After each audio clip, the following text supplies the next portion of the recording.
matindi itong banat ni Vice President Sara Duterte kay Undersecretary Claire Castro, ang tagapagsalita ng Malacanang. Nakakasira daw at patuloy na sisira sa administrasyon. Ito, pakinggan nyo yung report or interview sa kanya. Thank you sa News 5. Sinasabi ko na nga paulit-ulit na si Claire Castro nagdadala yan ng kahihiyan sa ating bayan dahil tinawag siya na spokesperson ng Office of the President. At syempre, kapag nagsasalita ang Office of the President, nakikinig ang buong mundo, hindi lang yung mga kababayan natin. At syempre, kapag ganun yung nagsasalita at ganun yung sinasabi ng nagsasalita, ay nagdadala siya ng kahihiyan sa bayan natin. Kaya dapat hindi na siya pinapakinggan at pinapansin. Oh, yan po yung sinabi ni Vice President Sara Duterte. Ibig sabihin lang nito, kung dati ay nagsasagutan sila, ay magpapatuloy pa rin. Okay? Kasi si Joseph Castro ay sumagot na rin sa isong yan. Ano ba yung banat niya? Parang mas matindi, kung corrupt daw yung, mas corrupt daw yung mga Duterte, parang gano'n. Mas magiging corrupt daw ang pangalawang Pangulo, si Sara Duterte. So, ganyan na pong level ng usapan. Wala tayong magagawa. In a way, pareha silang abogado. Si Castro ay tagapagsalita ng Pangulo.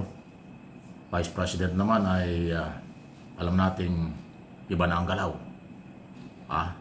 Maraming kasong kinakaharap at nakapokus na ang kanyang kampo sa issue ng impeachment na kanyang kakarapin at siyempre yung presidential election.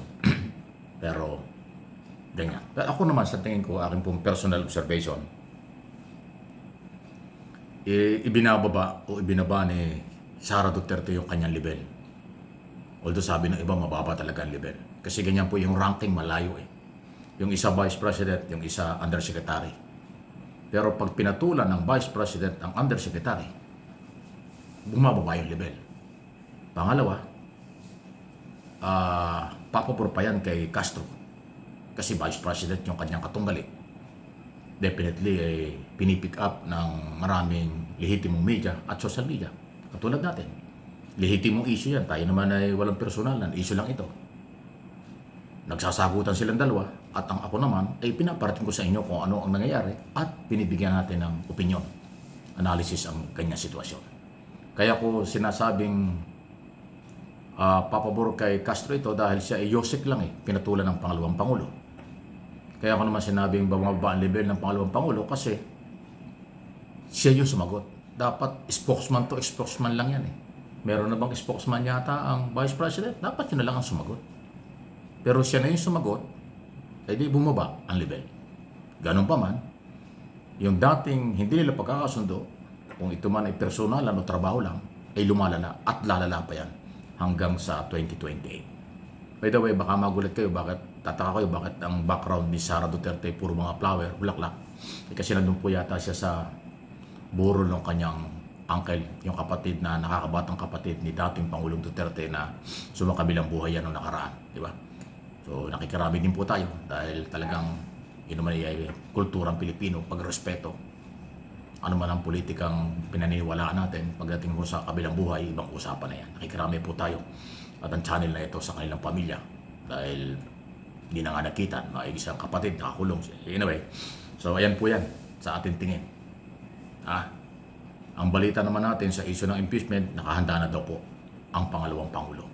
Dapat lang kasi hindi biro yan. Hindi pangkaraniwan itong second impeachment at tatlong impeachment. Kung noong nakaraang mga taon ay isang impeachment lang ang pinalusot ng Kongreso, yung complainant na dalawang mga kaso o tatlo rin ay inarchive nila. Ngayon iba na.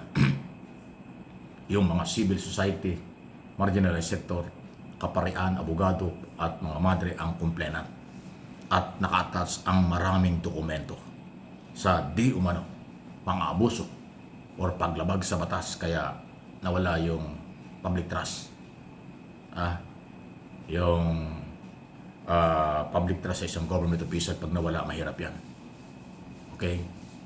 Yun po yun. Kaya abangan natin. Malapit na ho yung makarating sa komite next week. Sigurado, i-repair na yan ng speaker. Kasi 3 days lang sa kanyang opisina, hindi pwede lumampas dun eh.